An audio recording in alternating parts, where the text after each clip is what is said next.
La 33e session du sommet de l'Union africaine se déroule en ce moment à Niamey, au Niger,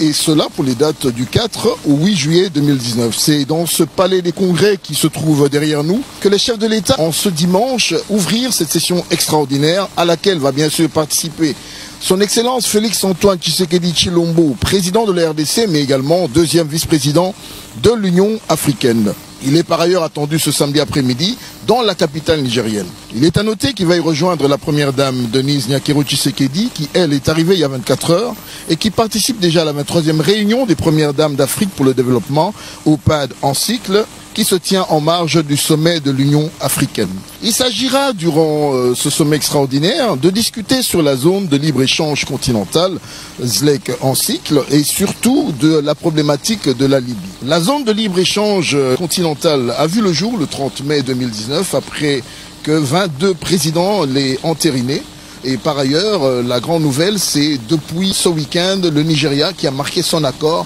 à participer à cette grande zone de libre-échange économique, zone qui va inclure 54 pays, non pas seulement 50 pays, mais surtout une population estimée à plus d'1,5 milliard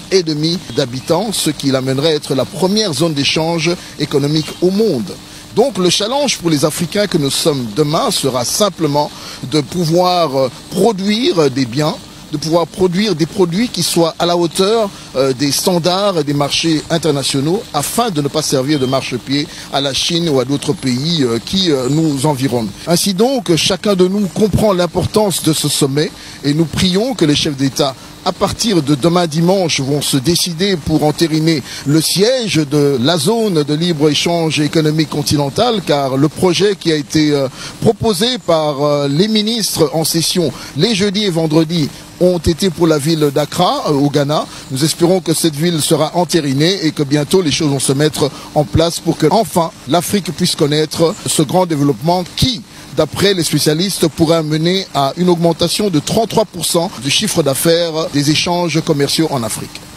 C'était Abraham Lwakabwanga pour la presse présidentielle à partir de Niamey.